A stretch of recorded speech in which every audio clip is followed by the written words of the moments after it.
जय हिंद दोस्तों। हम दिसंबर मंथ के करंट अफेयर कर रहे हैं और इस वीडियो में हम करेंगे इंटरनेशनल रिलेशन। पहली न्यूज़ है इंडिया श्रीलंका के रिलेशन से रिलेटेड। देखते हैं इस न्यूज़ में क्या है। तो श्रीलंका के प्रेसिडेंट अभी इंडिया आए थे और वो अभी नए प्रेसिडेंट चुने गए हैं, तो इस वजह से वो इंडिया आए हैं और कुछ अनाउंसमेंट हुई हैं, जैसे economic and technological cooperation agreement के बारे में डिस्कस हुआ है, जो कि फ्री ट्रेड एग्रीमेंट है 2000 से। और MOU साइन हुआ है, MOU में अमेंडमेंट किए गए हैं, जैसे डबल टैक्सेशन अवॉइडेंस एग्रीमेंट है DTAA, तो इसे ग्लोबल स्टैंडर्ड के साथ अलाइन किया जाएगा। और फिर एक पोर्ट है जिसका नाम है कानके सेंथुराई, ये पोर्ट है, तो इसमें जो है इंडिया कुछ असिस्टेंट प्रोवाइड करेगा श्रीलंका को, इसकी देख रेख के लिए, मेंटेनेंस के लिए, कंस्ट्रक्शन के लिए, तो इंडिया इसमें फंड ग्रांट करेगा।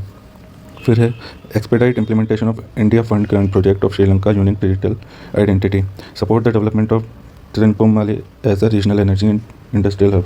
यहाँ पर जो है इंडस्ट्रियल हब बनेगा जिसमें इंडिया हेल्प करेगा। हम देख लेते हैं श्रीलंका जो है, India was one of the first to offer finance assurance of IMF $2.9 billion bail out package in 2023। हम सबको पता है श्रीलंका जो है डेट ट्रैप में फंस चुका है चाइना के, तो इसके ऊपर कर्जा बहुत ज़्यादा हो गया। कोविड के बाद से और ज़्यादा सारी कंट्रीज में प्रॉब्लम आ गई हैं, तो श्रीलंका को हेल्प किया है इंडिया ने, और IMF का जो फाइनेंस एश्योरेंस है उसे प्रोवाइड करने में इंडिया की हेल्प की है, इंडिया ने हेल्प की है। और श्रीलंका जो है, श्रीलंका का लार्जेस्ट पार्टनर है इंडिया FDI कंट्रीब्यूशन में और टूरिस्ट डेस्टिनेशन प्लेस में। इंडिया के लोग पहुंच जाते हैं श्रीलंका के बीचेस वगैरह घूमने। कल्चरल सपोर्ट है, इंडिया के काफ़ी ज़्यादा तमिल लोग जो हैं वो श्रीलंका में हैं, जो कि कॉलोनियल टाइम पे वहाँ गए थे एज अ लेबर। इंडिया काफ़ी ह्यूमैनिटेरियन असिस्टेंट प्रोवाइड कराता है। रीजनल सिक्योरिटी के लिए श्रीलंका बहुत ज़्यादा इंपॉर्टेंट है इंडियन ओशन रीजन में। वहाँ पर अगर इंडिया के साथ अलाइन नहीं होगा श्रीलंका, तो हो सकता है वहाँ चाइना अपना डोमिनेंस बढ़ा ले। फिर capacity building, help in install maritime rescue coordination centre under Indian grant, एक रेस्क्यू कोऑर्डिनेशन सेंटर भी खोला गया है इंडिया की ग्रांट से। तो श्रीलंका वैसे स्ट्रेटेजिक पोजीशन रखता है इंडियन ओशन रीजन में, इसलिए वो हमारे लिए बहुत ज़्यादा ज़रूरी हो जाता है। इसलिए हम श्रीलंका की टाइम टू टाइम हेल्प करते रहते हैं, जैसे कभी मनी स्वैप हो जाता है, करेंसी स्वैप वगैरह में इंडिया हेल्प करता है। फिर देख लेते हैं कि Indian ocean region economic interest align with India policy, मतलब इंडिया काफ़ी सारी चीज़ मतलब हम श्रीलंका की इसलिए मदद करते हैं क्योंकि इसमें हमारा भी फ़ायदा है। इंडियन ओशन के लिए इकोनॉमिक इंटरेस्ट है कि वहाँ पर जो कोलंबो पोर्ट है हम वहाँ पर अपने सेंटर्स बना सकते हैं ताकि चाइना को हम काउंटर कर सकें। फिर वहाँ पर तमिल लोग बहुत ज़्यादा हैं श्रीलंका में, तो उनके खिलाफ कुछ एट्रोसिटीज़ ना हो जाए, तो इसलिए भी इम्पोर्टेंट है। फिर कुछ चैलेंजेस हैं इंडिया श्रीलंका से रिलेटेड, जैसे चाइना का प्रेजेंस बहुत ज़्यादा बढ़ रहा है, फिर फिशरमैन डिस्प्यूट बहुत ज़्यादा चलते हैं कि फिशरमैन जो है वो फिशिंग करते करते काफ़ी आगे तक आ जाते हैं, बॉर्डर क्रॉस कर देते हैं, मैरीटाइम बॉर्डर को, और श्रीलंका पहुंच जाते हैं, फिर उन्हें अरेस्ट कर लिया जाता है। फिर कच्चा थीवू आइलैंड के ऊपर डिस्प्यूट चला हुआ है, जो कि हमने श्रीलंका को एक तरीके से दान कर दिया था, और वो अभी उनकी उसमें आता है, उनकी टेरिटरी में आता है श्रीलंका के। फिर delay implementation of 13th amendment, जो कि रिलेटेड है एथनिक कॉन्फ्लिक्ट से, उसको रिजॉल्व करने के लिए हमने ये लाया था, 13th अमेंडमेंट आया था श्रीलंका में। तो ये कुछ न्यूज़ थी इंडिया श्रीलंका से रिलेटेड। नेक्स्ट न्यूज़ है इंडिया भूटान रिलेशन से, कि वहाँ के जो किंग एंड क्वीन है भूटान के, वो अभी इंडिया आए थे। भूटान जो है एक बहुत बड़ी सिटी बना रहा है जिसका नाम है किलेफू माइंडफुलनेस सिटी प्रोजेक्ट। तो इसमें जो है zero carbon 2500 kilometre square cooperative city है ये, एक तरीके से इंडस्ट्रियल हब बनाना चाह रहा है इस सिटी को, तो उसमें इंडिया भी हेल्प कर रहा है।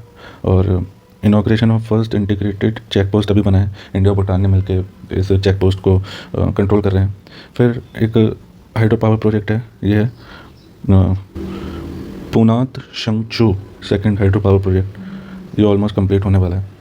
हम देखते हैं इसका महत्व क्या है, भूटान से हमारे रिलेशन अच्छे हो जाएँ, इससे हमारा क्या फ़ायदा होगा या भूटान को क्या फ़ायदा होगा। एक तो हम जो है ट्रीटी ऑफ फ्रेंडशिप साइन कर चुके हैं भूटान के साथ, तो उसे हमें निभानी पड़ेगी। फिर हाइड्रो पावर प्रोजेक्ट चल रहे हैं भूटान में, एक है पासुचू और निकाचू, जो भी छू कर गए हैं वो सारे भूटान के हाइड्रो पावर प्लांट है, जिसमें इंडिया हेल्प कर रहा है।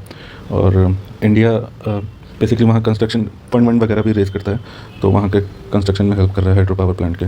फिर बुद्धिस्ट कनेक्शन है, यहाँ इंडिया में भी बुद्धिस्ट लोग हैं, हमारे गौतम बुद्धा इंडिया में जो उनका बर्थ और मृत्यु दोनों इंडिया में हुई, तो बेसिकली नेपाल में उनका बर्थ हुआ था और मृत्यु इंडिया में हुई, तो उसका रिलेशन भी है।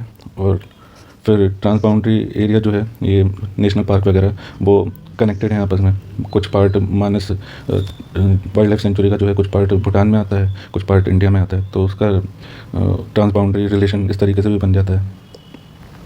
फिर भूटान के लिए क्यों ज़रूरी है इंडिया का साथ, फ्री ट्रेड एग्रीमेंट चलता है, और India support Bhutan 13 5 year plan 2024 and 29 and its economic stimulus programme. India काफ़ी ज़्यादा इन्हें फंड दे रहा है भूटान को, उनका जो 13 5 ईयर प्लान है उसके लिए। फिर इंडिया ने काफ़ी हद तक भूटान को बचा के रखा हुआ है चाइना की जो उसकी एक्सपेंशन पॉलिसी है उससे, क्योंकि इंडिया की आर्मी वहाँ पर ऑलमोस्ट खड़ी रहती है। और डोकलाम स्टैंड ऑफ हुआ था 2017 में वहाँ पर। फिर ट्रीटी ऑफ परपेचुअल फ्रेंडशिप के तहत हमने अपनी वहाँ पर आर्मी खड़ी कर ली थी भूटान और इंडिया ने मिलकर। तो और काफ़ी ज़्यादा PRO जो है बॉर्डर रोड ऑर्गेनाइजेशन, वो भूटान की काफ़ी ज़्यादा रोड प्रोजेक्ट्स में हेल्प करता है। फिर 50% of Bhutan FDI comes from India. India लगभग 50% FDI करता है भूटान के अंदर।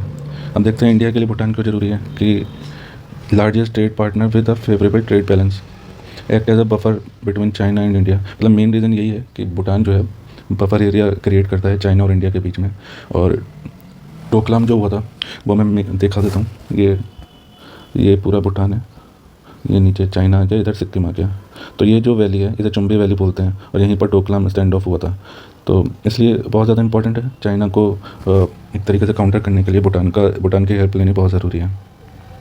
फिर कॉपरेशन देख लेते हैं इंडिया भूटान का कि स्पेस के सेक्टर में इंडिया भूटान ने एक सैटेलाइट लॉन्च की थी 2022 में। फिर फाइनेंस के सेक्टर में रुपए कार्ड लॉन्च किया इंडिया ने, ताकि हम अगर कोई इंडिया से वहाँ जाए तो इजीली रुपए कार्ड और भीम ऐप का यूज़ करके वहाँ पर वो कर सकता है। अगर कोई टूरिस्ट जा रहा है तो उसे कोई प्रॉब्लम नहीं है, इसलिए ये रुपए कार्ड और भीम ऐप का वहाँ पर यूज़ करना स्टार्ट कर दिया। फिर है integration of Bhutan truck research network with India national knowledge network for enhance education connectivity के लिए एक इंडिया और भूटान का एक कोलैबोरेशन है, और ऑनलाइन पढ़ाई से रिलेटेड है, e learning and digital connectivity. Next news पे चलते हैं, India Kuwait relation. India prime minister visit Kuwait, making the first visit by Indian PM in 43 years. 43 साल से मेरे ख्याल से राजीव गांधी गए थे लास्ट टाइम कुवैत, तो उनके बाद फिर अब मोदी जी गए हैं कुवैत में अपने रिलेशन और ज़्यादा स्ट्रॉन्ग करने के लिए। तो मोदी जी को जो है ये अवार्ड से नवाजा गया है, ऑर्डर ऑफ मुबारक अल कबीर। तो ये सबसे बड़ा प्राइज़ है, जैसे अपने इंडिया में होता है भारत रत्न, ऐसे वहाँ पर ये वाला अवार्ड है जो कि मोदी जी को दिया गया है। और ये पार्टनरशिप जो है वो एलिवेट की गई है स्ट्रेटेजिक पार्टनरशिप में। इंडियन गल्फ कॉपरेशन काउंसिल में कुवैत जो है वो चेयरमैनशिप निभा रहा है, एज ए प्रेसिडेंट है कुवैत इस टाइम पे। तो उस वजह से भी कुवैत हमारी काफ़ी ज़्यादा चीज़ों में रिलेशन बढ़ाने में हेल्प कर सकता है। कुवैत ने इंटरनेशनल सोलर अलायंस ज्वाइन की हुई है, और डिफेंस पैक्ट साइन किया गया है कि defence training, personal exchange, joint exercise वगैरह से। Renewed culture exchange programme 2025-29 art literature इन सब में एक तरीके से हमारी सॉफ्ट पावर को दिखाता है। तो इससे रिलेटेड जो है MOU वगैरह साइन किए गए हैं। फिर देखते हैं इंडिया कुवैत रिलेशन का एक ओवरव्यू देख लेते हैं। तो डिप्लोमेटिक टाइज में जो है India was among first to establish relation with Kuwait in 1961। India ने सबसे पहले आगे बढ़ के कुवैत के साथ रिलेशन बनाए थे 1961 में। और इंडियन कम्युनिटी बहुत ज़्यादा रहती है कुवैत में, लगभग 10 लाख के आसपास कुवैत में इंडियंस लोग रहते हैं। आपने एक मूवी देखी होगी एयरलिफ्ट करके, तो वो कुवैत में जो इंडियन कम्युनिटी थी उसी को ही एयरलिफ्ट किया गया था वहाँ से, जब वहाँ पर मेरे ख्याल से सद्दाम हुसैन का एट्रोसिटीज़ बढ़ती जा रही थी। तो उस टाइम पे कुवैत से काफ़ी सारे इंडियंस को वहाँ से लाया गया था। तो ये मूवी आप देख सकते हैं अगर आपको जानना है कि वहाँ पर कितने ज़्यादा इंडियन डायस्पोरा रहता है, वहाँ पर काफ़ी सारे बिजनेसमैन रहते हैं। फिर energy trade, Kuwait is India 6th largest crude oil and 4th largest gas supplier. Kuwait हमें क्रूड ऑयल और गैस सप्लाई करता है। हिस्टोरिकल रिलेशन है, जैसे India was top trading partner, Indian rupee was the legal tender until 1961। मतलब पहले क्या होता था कि डॉलर वॉलर नहीं चलता था। 1961 के बाद या 70s के आसपास USA ने प्रेशर बनाया था कि वो डॉलर यूज़ करें ऑयल और गैस सप्लाई वगैरह से रिलेटेड। उससे पहले इंडियन रुपी जो है वहाँ लीगल टेंडर था, तो वहाँ से हम डायरेक्ट अपने इंडियन रुपी से ये सारी चीज़ें ले सकते थे। फिर 1990 कुवैत एयरलिफ्ट हुई थी, वही जो मूवी में बता रहा हूँ आपको। India airlifted 1,70,000 Indian after Iraq invasion, setting अ गिनीज वर्ल्ड रिकॉर्ड। 1,70,000 इंडियंस को हमने एयरलिफ्ट किया था, सद्दाम हुसैन का इन्वेजन हुआ था तो उसकी वजह से। फिर convergence in India Kuwait relation, strategic location and connectivity, securing busy sea lane, red sea and enhancing India connectivity through project like India Middle East Europe economic corridor. ये हमने पहले मैगजीन में भी कवर किया हुआ है, IMEEC। तो red सी को सिक्योर बनाने में और इंडिया की कनेक्टिविटी बढ़ाने में कुवैत हमारी काफ़ी ज़्यादा हेल्प कर सकता है। फिर एनर्जी सिक्योरिटी, ऑयल वगैरह ये सब जो है हम कुवैत से लेते हैं और आगे भी लेते आएंगे। 3.5% ऑफ इंडियाज़ एनर्जी नीड जो हम कुवैत से पूरा करते हैं। पेट्रोकेमिकल कोलैबोरेशन कर सकता है इंडिया कुवैत के साथ। फिर इन्वेस्टमेंट अपॉर्चुनिटी है, कुवैत इन्वेस्टमेंट अथॉरिटी किया views India as prime investment destination. तो ये कोई अथॉरिटी है कुवैत की, जो कि इंडिया से उम्मीद रख रही है कि इन्वेस्टमेंट के लिए। फिर जियो पॉलिटिकल एग्रीमेंट है, growing political ties reflect India's broader Gulf strategy positioning it as net security provider. India जो है जियो पॉलिटिकल स्ट्रेटेजी में हेल्प कर सकते हैं, मतलब कुवैत इंडिया एक दूसरे की हेल्प कर सकते हैं। तो जीसीसी के बारे में एक बार देख लेते हैं। गल्फ कॉपरेशन काउंसिल ये एस्टैब्लिश हुआ था 1981 में। इसके मेंबर हैं Bahrain, Kuwait, Oman, Qatar, Saudi, UAE. तो इन सबसे हमारे बहुत अच्छे रिलेशन है वैसे तो। और इसमें जो है major trading bloc for India accounting 14% of India total trade जो है वो जीसीसी से होता है। 14 लगभग 14% ट्रेड जो है वो गल्फ कॉपरेशन काउंसिल से होता है इन कंट्रीज से। Trade balance GCC trade surplus with India due to large oil and gas import. India जो है ट्रेड डेफिसिट में है जीसीसी से, क्योंकि इंडिया बहुत ज़्यादा ऑयल और गैस इंपोर्ट करता है। और India receive around $25 billion FDI, $25 billion FDI के आसपास जीसीसी कंट्री से आता है इंडिया में। और GCC provide 50% crude oil, 70% natural gas and Qatar being the top LNG supplier. तो हम देखिए जीसीसी हमारे लिए कितना ज़्यादा इंपॉर्टेंट है। लगभग 50% तो क्रूड ऑयल आता है, 70% नेचुरल गैस आता है। और कतर जो है वो लगभग LNG का सबसे बड़ा इंपोर्टर है इंडिया के लिए। तो इंडिया डायस्पोरा जो है लगभग 80 लाख लोग जीसीसी में रहते हैं, largest diaspora in the region and second largest source in remittances. देखिए सबसे ज़्यादा रेमिटेंसेज जो है वो यूएस से आते हैं, फिर जीसीसी से आते हैं। तो जीसीसी इतना ज़्यादा इंपॉर्टेंट है हमारे लिए। नेक्स्ट न्यूज़ है ट्रेड वेपनाइजेशन। अब ये जो है India external minister is concern about increasing trade weaponisation and associated job losses. मतलब ट्रेड को एक तरीके से वेपन की तरह यूज़ किया जा रहा है सामने वाली कंट्री को कमज़ोर करने के लिए। जैसे आजकल यूएस जो है वो टैरिफ लगाता जा रहा है अलग अलग कंट्रीज़ पे, तो एक तरीके से सामने वाली कंट्री को कमज़ोर करना चाहता है और अपनी कंट्री में इन्वेस्टमेंट बढ़ाना चाहता है। एक तरीके इन्फ्लुएंस करना चाह रहा है सामने वाली कंट्रीज़ की पॉलिसीज़ को कि वो ज़्यादा से ज़्यादा यूएस में इन्वेस्ट करे और डॉलर का यूज़ करे, किसी और करेंसी का यूज़ ना करे। तो एक तरीके से ट्रेड वेपनाइजेशन होता जा रहा है। इसका सबसे अच्छा एग्जांपल ये है कि जब भी हम कोई ट्रेड करते हैं, चाहे ऑयल इंपोर्ट करें या कुछ भी करें, उसमें सबसे ज़्यादा डॉलर ही यूज़ होता है। तो ये ट्रेड वेपनाइजेशन है कि हम सिर्फ डॉलर ही यूज़ कर पाते हैं हर कंट्री से लेन देन में, ट्रेड में। और अभी जब हमने ब्रेक्जिट की न्यू करेंसी निकाली थी तो उसके लिए भी ट्रंप ने बोला है कि टैरिफ लगा देंगे, सैंक्शन लगा देंगे अगर किसी और करेंसी का यूज़ किया। तो ये एक है ट्रेड वेपनाइजेशन का तरीका। फिर कुछ टूल्स देख लेते हैं, जैसे यूएसए का कार्डसा एग्रीमेंट हमने किया हुआ है, USA countering America adversary through sanction act. तो हाँ, इनका ये सैंक्शन वाला जो एक्ट है वो मोस्टली हर कंट्री पे लगा देते हैं, जैसे रशिया पे लगा दिया, चाइना पे लगा दिया या नॉर्थ कोरिया पे लगा दिया, और ये सैंक्शन ही लगा देते हैं। और China control 60% of global production of 20 critical mineral and 85% of rare earth process. मतलब देखिए 60% तो ग्लोबल प्रोडक्शन है जो रेयर अर्थ मटेरियल जो होते हैं ना, क्रिटिकल मिनरल्स जो होते हैं और रेयर अर्थ मटेरियल जो होते हैं वो मोस्टली चाइना में पाए जाते हैं। तो अब इसका पूरा कंट्रोल है कि वो कैसे किस तरीके से कंट्रोल करेगा और किससे कैसी ट्रेड रिलेशन है उसका, तो उसको कैसे हेल्प कर सकता है। फिर कुछ एग्जांपल है कि EU imposes restrict agriculture product requirement, restriction लगाती है एग्रीकल्चर प्रोडक्शन पे। फिर है China has been accused of under valuing it's currency. China जो है अपनी वैल्यू को डिवैल्यूएट करता है ताकि वो एक्सपोर्ट में ज़्यादा पैसा कमा सके। फिर है after Liu Xiaobo's Nobel peace prize in 2010 China reduce trade with Norway ने नोबेल पीस प्राइज़ दिया था। ये एक व्यक्ति है जो चाइना के खिलाफ बहुत ज़्यादा बोलते हैं, चाइना में ही पैदा हुए थे और बहुत ज़्यादा क्रिटिसाइज़ करते हैं वहाँ की पॉलिसी को। तो इन्हें पीस प्राइज़ दे दिया था, तो चाइना ने नॉर्वे के साथ अपना ट्रेड जो है वो कम कर लिया। अब इसकी वजह से क्या होता है, सप्लाई चेन रुक जाती है, ट्रेड कम हो जाता है, इन्फ्लेशन बढ़ जाता है इसकी वजह से। फिर डिस्प्यूट काफ़ी ज़्यादा बढ़ जाते हैं, बॉर्डर टेंशन बढ़ जाती है, जैसे यूएस रशिया हो गया, यूक्रेन हो गया। फिर चाइना के साथ भी काफ़ी ज़्यादा चलता रहता है, इंडिया का भी चलता रहता है। फिर साउथ चाइना सी में जितने भी कंट्रीज़ हैं उनकी भी चलती रहती है। तो इस तरीके से चाइना डोमिनेंस दिखा रहा है, यूएसए डोमिनेंस दिखा रहा है, रशिया दिखा रहा है। तो ये सब चलता रहता है।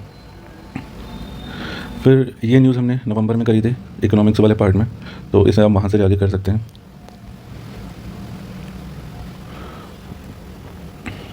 Nepal, China signed PRI cooperation framework. Both nations have committed to develop trans-Himalayan connectivity network.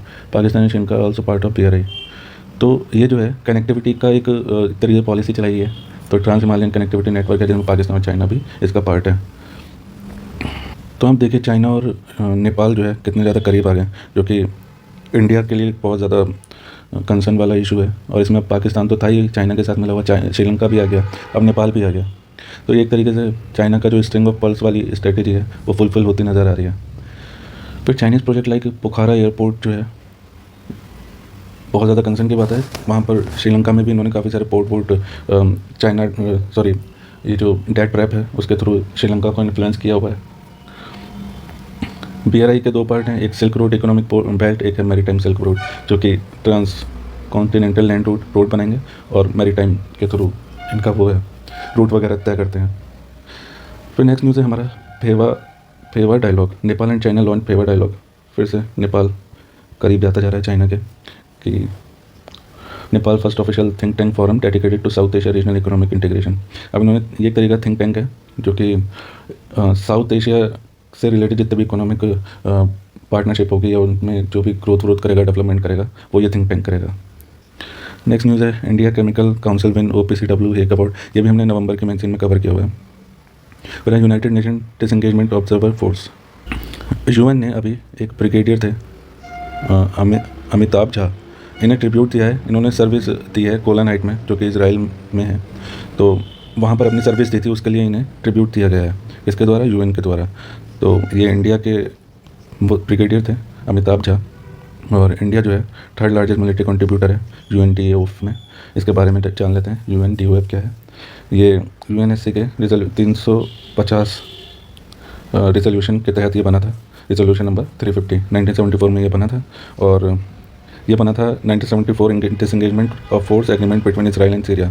Israel और सीरिया से रिलेटेड ये है, और वहाँ पर डिसएंगेजमेंट हो इस वजह से ही बनाया गया था। तो इसमें ये क्या है, मेंटेन सीज फायर करनी रहती है, supervise the demilitarization buffer zone and area limitation where Israel Syria troop are restricted. तो ये इसका कुछ काम होता है UNDOF का। फिर नेक्स्ट न्यूज़ है cross road of peace initiative. Armenia briefed India and Iran on its regional connectivity proposal cross road of peace during trilateral consultation. तो अर्मेनिया जो है वो कनेक्टिविटी की बात कर रहा है। एक बार हम मैप देख लेते हैं।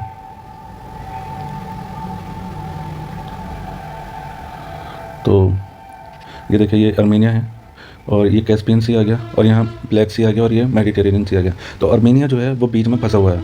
आप देखिए अर्मेनिया बीच में फंसा हुआ है। यहाँ कैस्पियन सी आ गया, ये ब्लैक सी आ गया, ये मेडिटेरेनियन सी आ गया, इधर की साइड रेड सी आ गया, ये पर्शियन गल्फ आ गया।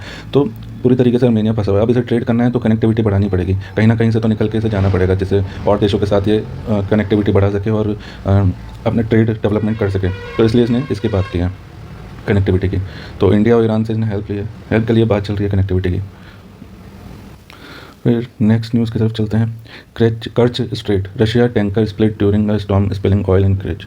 हमने पहले न्यूज़ में कवर किया था शायद सेंडिंग टैग में, कि रशिया से न्यूज़ आती रहती है कि उसका जो ऑयल है वो पानी में गिर जाता है, ओशन में गिर जाता है, फिर वो अलग अलग प्रोसेस से उसे ठीक कराते हैं, बैक्टीरिया वगैरह छोड़ते हैं वहाँ पर ताकि वो ऑयल एकदम साफ़ हो जाए और वाटर क्लीन हो जाए। तो एक बार फिर से न्यूज़ आई है कि रशिया का टैंकर जो है वो गिर गया है स्टॉर्म की वजह से, और कर्च स्टेट में ये ऑयल स्पिल हो गया है। तो हम देख सकते हैं ये क्रीमिया है, ये यूक्रेन है, ये रशिया है, और ये इसके बीच ये छोटा सा कर्च स्टेट है, ये आप देखें, ठीक है, ये कर्च स्टेट आ गया। सी ऑफ एजोव यहाँ पर है। तो आप ये लोकेशन याद रखें, इन चीज़ों के बीच में कर्च स्टेट है, क्रीमिया और रशिया के बीच में, फिर ऊपर सी ऑफ एजोव है।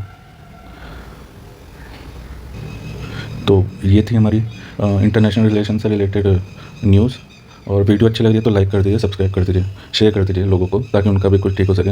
अभी तक अक्टूबर और नवंबर की पूरी कंप्लीट कर दी है, दिसंबर की चल रही है, ये भी 1-2 दिन में पूरी कंप्लीट हो जाएगी। Thank you.